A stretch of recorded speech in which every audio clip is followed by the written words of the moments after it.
We're going to the yard today. So much room for activity.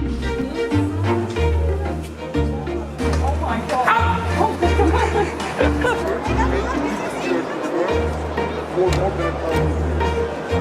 We had great plans when we first came back from Turkey. That has not eventuated. We received this. Surprise! Here we are again, 2 weeks later. Welcome to our self-inflicted adventure. What seems like a lifetime ago, we left Australia intending to sail our way around the world. It's been a rollercoaster since then, and while the plan has changed many times, we've been laughing our way through and learnt a new lesson for every step of the way. And between us, the real adventure has only just begun.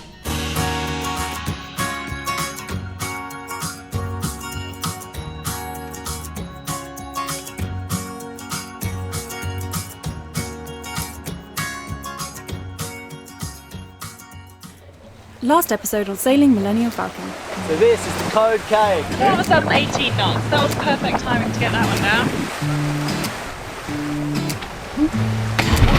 Oh, I'm impressed.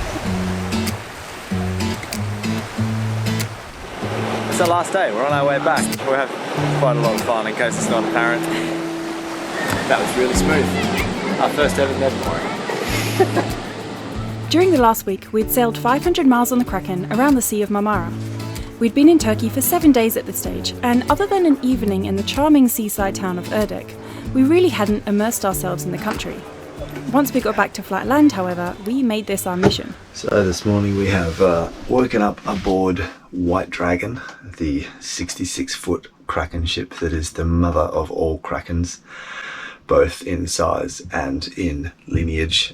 This is the first generation Kraken. This is sort of Dick's brainchild and where all the ideas initially were poured into before Kraken was a company. About the only thing that this doesn't have that the rest have is the zero kill. I think the plan for today is to actually go to the yard. They've got one in the mould, and so we can go and see like the bare bones skeleton and talk to the guys about how they put the boats together, or any boats as well. So I'm pretty excited about that. I've always been fascinated with boat construction and design, and this will be like the closest I've ever come to a brand spanking new one as it's coming together, so it's going to be a good day. We're going to the yard today. I am actually really looking forward to it. I like the whole repairing our boat and working on the boat, so to go to a place where they're doing that, I'm going to be excited. This is going to be cool. I'm very much looking forward to it.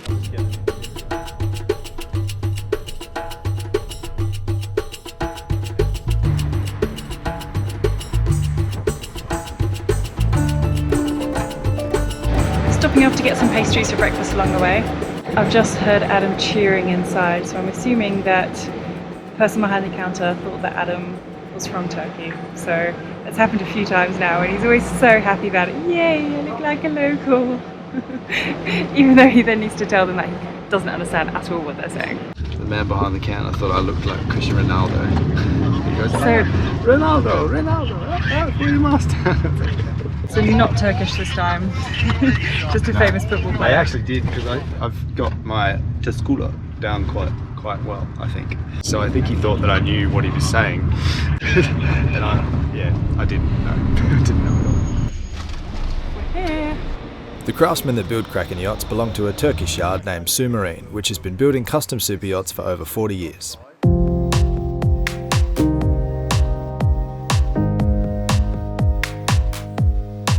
We were fortunate enough to be able to walk through the entire yard and inspect the build and construction process at every level. From the hull layup and assembly, to the cabinetry, the varnishing, and even the welds on the custom tanks. Yeah, go. I lived in the tour. I lived in here for the last 4 days. Yeah, this was your cabin. This was, yeah, kitchen. You do that. How do you stop what's up there from falling? We shot hours of footage and had a great many more discussions about how these boats are built, which we will string together and release over the coming weeks. Alrighty, so we are on our way out of the marina, which is good because we never like spend too much time in a marina. But Tristan, who is with us on the boat here, has very generously offered to house us for a few days because he lives slightly closer to Istanbul city. So Adam's never been to Istanbul. Actually, neither have I by that matter. We are both so keen to actually check out the city and just go exploring there really. So once again, we're upping and moving.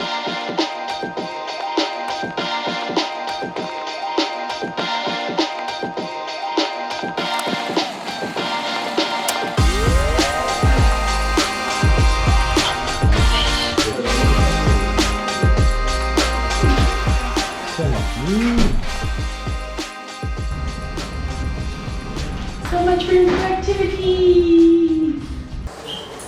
Having gotten over the excitement of being in a space I could actually swing a cat in, we looked beyond the four walls around us and out to the big, wide city. Even having sailed past Istanbul on the first day of our sailing trip, I'd noticed the huge expanse of the city. It seemed to go on for miles. Istanbul is the 13th largest city in the world, with 15.5 million people living there, so I'm not surprised. Throughout the last 4 years while on our travels, we have passed through a few large cities. Before sailing, we lived in Melbourne for 8 years, which has a population of 5 million. So while we do live a somewhat solitary life in the ocean nowadays, we're no stranger to cities. Istanbul, however, just blew my mind. It exceeded all of my expectations I had, in size, population, history and culture. You couldn't turn a corner or glance down a street without seeing something new and exciting, whether it was a mosque or a bronze coffee stand. I'll admit that I got a little bit excited at pretty much everything. Adam, there's a candy shop. Just see a candy shop. Captain Candy, it's for us, the captain. After being told that no, I could not fill our backpacks for the return journey with sweets, we continued on our exploration with just as much excitement. So we're going into the spice market now.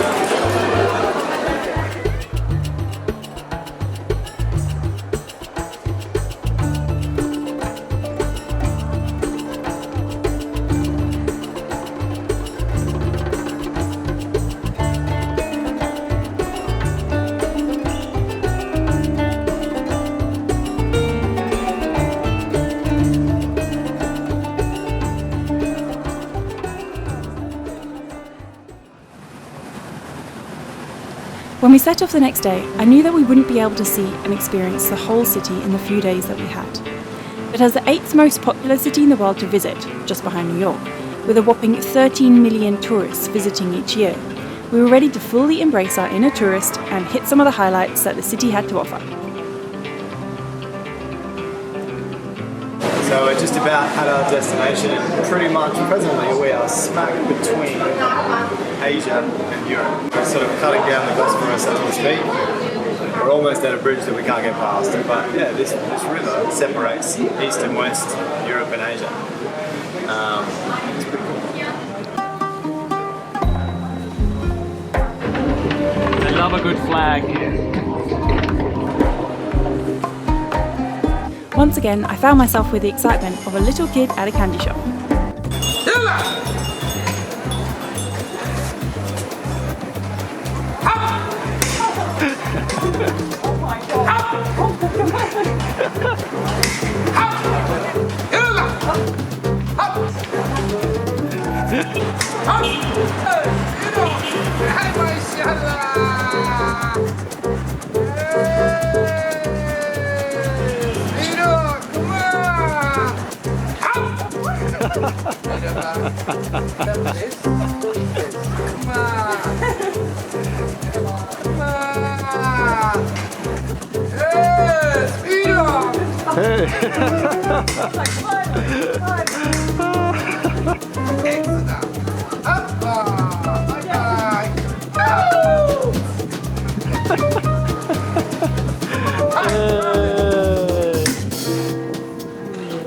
Oh, it's my turn.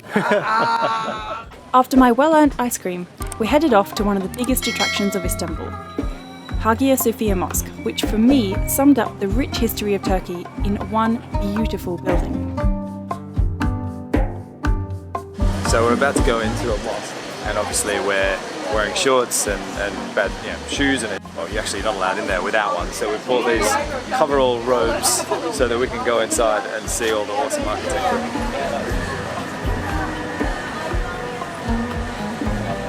Perfect. The city was settled by the Greeks in 1660 BC, and they called it Byzantium. They held it for a few hundred years before it fell to the Roman Empire in 196 BC. In 330 AD, they renamed the city Constantinople, and it became the new capital of the Roman Empire. Hagia Sophia was designed by the Greek geometers in 537 AD, and when it was built, it was the largest Christian church of the Eastern Roman Empire, the religion at the time in Constantinople. Fast forward 1,000 years or so to 1453, when the Ottoman Empire overthrew the city. The Ottoman Turks were Muslim, and so the church was then converted to a mosque. Unfortunately, after a few days of exploring, our time in Turkey had run out. We went back to the Kraken headquarters and had a farewell lunch on White Dragon to say goodbye to everyone. Afterwards, we headed to the airport and back on a flight to the Azores, where Millie had been patiently waiting for us. A rainy day in paradise. Since we've been back, it has rained almost every single day. You can really feel that it's getting to autumn here, and that summer is almost over. It's sad. Oh, cancel that. We'll do a take 2 after it stopped raining. Ooh. Oh, I'm sitting on you. Watch out. Make room. Ah, my bum's wet. It's been raining all night. This is a disaster. I didn't think this through. Oh, hey. Hello. I'm fine. We had great plans when we first came back from Turkey to set off almost immediately to Portugal. That has not eventuated. A, that the weather wasn't very good for the passage, and also we received this. Not long after we arrived home, we received this message. I was chatting to our friend John Creshman, who said, "We may have room for you on our Amalfi Coast trip in September the 18th, on September the 18th to the 25th. We'd love to have you join us." The discussion went on, and we're now going to Italy. Surprise! Surprise! This is the best way to sail the Mediterranean, you know. I was like, oh, there's either no wind or none at all, and when there is wind, it's right on the nose, as they say. Well, the best way to sail in the Mediterranean is on someone else's boat. What we've decided to do is leave the boat here for a little bit longer. The marina here is quite affordable compared to It is. in the Mediterranean. Yep. So it's It's kind about of a smart choice, I think. $4.20 a month euros, so it's not terrible. Oh, obviously we've established now that we're crossing back in sort of December, January. Given the timings of this Italy trip, we're unable to now make our haul out time in Portimao on the 15th, which is in a few days. So that's just not going to happen anymore. So we need to come up with an alternate arrangement. And at this point, the only real reason we're going to the Portuguese mainland is to haul out. So we actually ran into Ryan and Sophie Sailing, really cool people, and they've done this circuit before and have been a really good resource for us. And they sort of suggested that perhaps we try Lanzarote or somewhere down in the Canaries just before stepping off to cross the pond, which essentially was on our way anyway. That's kind of the direction we're going. So now we've thought better of going to the Portuguese mainland, and we're going to haul out somewhere else on the way. So it's the day before we leave, and it seems that everything's left to the last minute. And I don't know whether this is the case for everybody. When we were away recently, the base that our cleats are sitting on is a piece of wood. Now this piece of wood snapped halfway, which meant that the cleat started coming off and the bolts were sheared. Our jury rigging solution was for us to put a shackle onto our tow rail, which is very sturdy, and run that to one of the cleats on the floating jetty here. We can't keep doing that. It's not very good for the tow rail. It's not its function. Today, day before we leave, one of our jobs to do today is to make a new wooden block so that we can put the cleat onto it and actually tie ourselves back onto the jetty again in a normal fashion. So it's all happening. It's midday and our flight leaves at 7 o'clock tomorrow, so we need to be at the airport early. What's that phrase? If it wasn't until the last minute, nothing would get done. That's definitely the feeling of today. Just going to help this guy get back on the dock, and or he's moving his boat around there, so I'll be back in a second.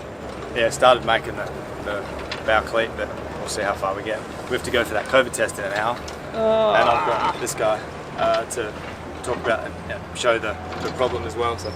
So this mammoth block of wood is actually a piece of wood that was sitting underneath our old windlass, and it was such a big, huge piece of wood that we're like, we can't throw that away. That's so valuable. So we're going to try and use this now. We're going to cut a piece off so that we can pretty much shape it into a new block for the cleat.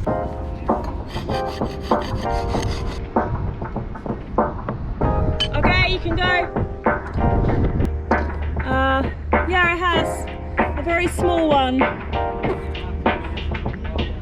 Blimey, this mahogany is a very hard wood. Whew. And actually we did choose quite a good day to do this. It is very, very sunny, which is quite nice because the last few days, as you've seen, have been a bit rainy. But we're just not used to working in all this sun. Not since the Caribbean.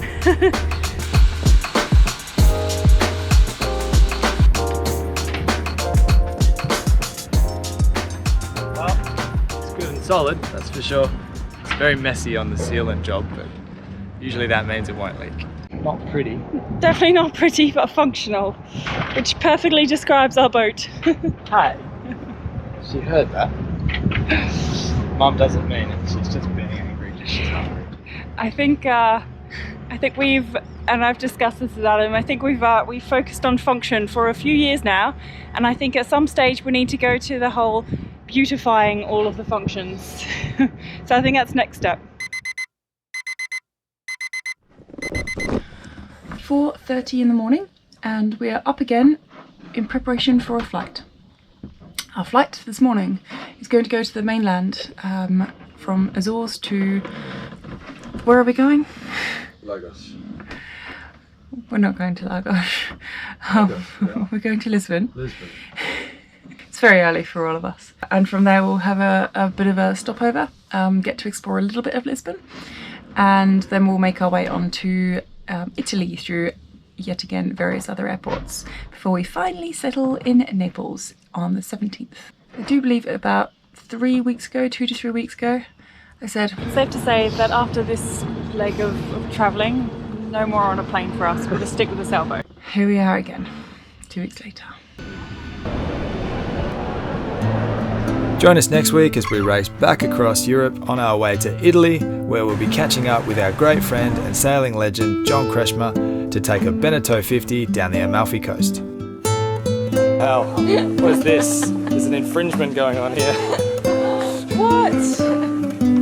Wow, Okay, no way. I have to get a photo Oh my of you god. guys. Not okay. There's even two as well.